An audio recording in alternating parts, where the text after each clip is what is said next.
नमस्कार। आज की इस चर्चा में हम एक बेहद ही खूबसूरत और जीवंत कविता की गहराई में उतरने वाले हैं।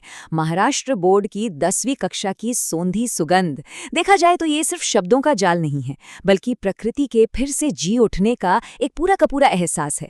इस विश्लेषण में हम देखेंगे कि कैसे बारिश की वो पहली बूंद सच में पूरी दुनिया को पलट कर रख देती है। तो चलिए बिना किसी देरी के इस शानदार सफर की शुरुआत करते हैं। अब जरा उस दृश्य की कल्पना की जाए। महीनों की वो चिलचिलाती धूप, चारों तरफ सूखी तपती हुई जमीन, और फिर अचानक आसमान से बारिश की वो पहली जादुई बूंद गिरती है। आखिर उस पहली बूंद के गिरते ही होता क्या है? असल में यही सवाल इस कविता की जान है। ये बदलाव सिर्फ दिखता नहीं है, बल्कि इसे महसूस किया जा सकता है, इसे सूंघा जा सकता है। एक ऐसा पल जो भयंकर गर्मी की उस उलझन को एक झटके में एक सुखद आनंद में बदल देता है। तो हमारा पहला हिस्सा है पहली बारिश और सौंधी महक। यहाँ देखिए कवि ने किस कमाल के तरीके से मिट्टी की उस मीठी सौंधी महक को एक आवाज दे दी है। पंक्तियां हैं, सौंधी सौंधी सी सुगंध माटी से बोली, बादल बरस गया, धरती ने आंखें खोली।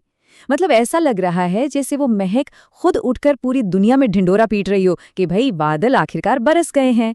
ये जो मानवीकरण है ना, जहाँ एक सुगंध बात कर रही है, ये सच में बहुत ही खूबसूरत है। अब ये कोई अचानक होने वाली बात नहीं है, ये तो कारण और प्रभाव की एक पूरी कड़ी है। होता क्या है, पहले तेज गर्मी धरती को बुरी तरह तपाती है, फिर बारिश की बूंदें गिरती हैं और इसका नतीजा धरती मानो एक बहुत ही गहरी राहत की सांस लेती है। धरती ने आंखें खोली का सीधा सा मतलब यही है कि एक लंबे थका देने वाले इंतजार के बाद प्रकृति फिर से जाग उठी है। चलिए अब आगे बढ़ते हैं दूसरे भाग की तरफ, मयूर और प्रकृति का उल्लास। सदियों का जो सपना है हो जाए भर। ये लाइन सच में बहुत गहरी है। कवि यहाँ ये समझाना चाहते हैं कि मॉनसून का आना प्रकृति के लिए कोई छोटी मोटी बात नहीं है। ये बिल्कुल ऐसा लगता है जैसे कई सदियों का कोई बहुत बड़ा अधूरा सपना अचानक से पूरा हो गया हो। ये प्रकृति के कण कण में बसी उस तड़प को दिखाता है। और इस पूरी खुशी का, इस उल्लास का सबसे बड़ा प्रतीक कौन है?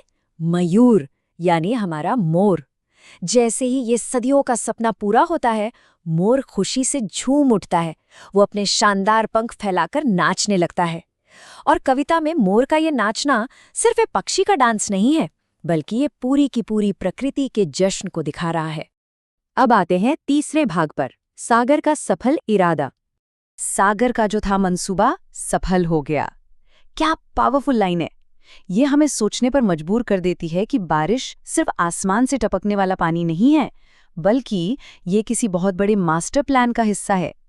और यहाँ कवि ने एक बहुत ही खास शब्द का इस्तेमाल किया है जिसे समझना बहुत जरूरी है। और वो शब्द है मंसूबा। मंसूबा का मतलब होता है कोई गहरा विचार या कोई पक्का इरादा। इसका सीधा सा अर्थ ये हुआ कि सागर ने बारिश होने का जो सपना देखा था ना, जो संकल्प लिया था, वो अब जाकर पूरा हुआ है। जल चक्र या वाटर साइकिल के जरिए जो पानी सागर से भाप बनकर उड़ा था, वो अब बारिश बनकर वापस लौट आया है। यही तो था सागर का वो पक्का इरादा जो अब खूबसूरती से पूरा हो गया है। आगे बढ़ते हैं चौथे भाग की ओर, धरती का नया श्रृंगार।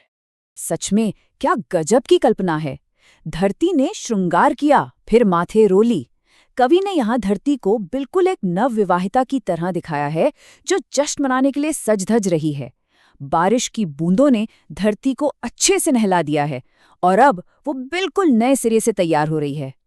यहाँ एक शब्द है रोली, जिसका बहुत गहरा सांस्कृतिक महत्व है। ये वो शुभ चूर्ण होता है जो माथे पे लगाया जाता है। अब इसे ऐसे समझिए, जब बारिश के बाद धरती पर हरियाली छाने लगती है, छोटे छोटे पौधे फूटने लगते हैं, तो कवि को लगता है जैसे धरती ने अपने माथे पर शुभ रोली का टीका लगा लिया हो। हमारी संस्कृति और प्रकृति का क्या अद्भुत संगम है ये। खैर, अब एक बहुत ही अहम सवाल उठता है। ये जो इतना बड़ा पर्यावरणीय बदलाव हो रहा है, ये पृथ्वी के जीवों के अंदरूनी विश्वास को कैसे प्रभावित करता है? मतलब अभी तक तो हमने सिर्फ बाहरी बदलाव देखे, मिट्टी की महक, मोर का नाचना, लेकिन मन के अंदर क्या चल रहा है? आइए इस गहरी दार्शनिक यात्रा को समझते हैं। और यही है हमारा पांचवा और अंतिम भाग, प्रकृति का शाश्वत चक्र। कविता की ये आखिरी पंक्तियां बहुत ही दमदार हैं। पावस का मधुमास आस विश्वास बढ़ाता। ये हमें बताती हैं कि ये मौसम सिर्फ पानी लेकर नहीं आता, बल्कि ये हमारे अंदर की उस टूटती हुई हिम्मत को भी जगाता है।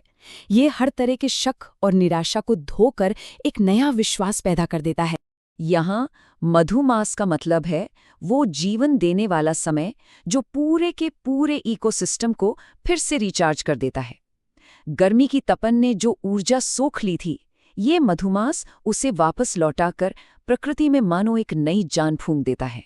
जरा तुलना करके देखिए, एक तरफ वो भयंकर ग्रीष्म ऋतु है जहाँ जीवों का विश्वास डगमगाने लगता है, सब कुछ बहुत मुश्किल लगने लगता है, और ठीक उसके उलट है ये मानसून जो जीवन के लिए एक बिल्कुल नई और ताज़ी उम्मीद लेकर आता है।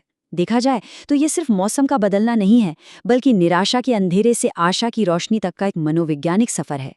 इस पूरी कविता का असली सार बस यही है, ये बारिश, ये सूखा, फिर से बारिश का आना, ये कोई एक बार होने वाली चीजें नहीं हैं। ये तो प्रकृति के उस हमेशा चलने वाले खूबसूरत चक्र का हिस्सा है। प्रकृति हमें सिखाती है कि वक्त चाहे कितना भी मुश्किल क्यों न हो, एक दिन बारिश जरूर होगी और जीवन फिर से मुस्कुराएगा। ये जन्म, संघर्ष और पुनर्जीवन का एक ऐसा चक्र है जो कभी नहीं रुकता। तो इस चर्चा को खत्म करने से पहले एक बहुत ही गहरे सवाल पर विचार करते हैं। प्रकृति का ये चक्र तो घूमता रहेगा, सर्दियां आएंगी और फिर से वो झुलसाने वाली गर्मी भी आएगी जो विश्वास की कड़ी परीक्षा लेगी। तब क्या आज की इस मीठी सोंधी महक की याद वो उम्मीद और हिम्मत बनाए रखने के लिए काफी होगी? क्या ये याद रहेगा कि अच्छे दिन फिर लौटेंगे? इसी विचार के साथ आज की चर्चा को यहीं विराम देते हैं। प्रकृति को समझने का ये सिलसिला हमेशा जारी रहे।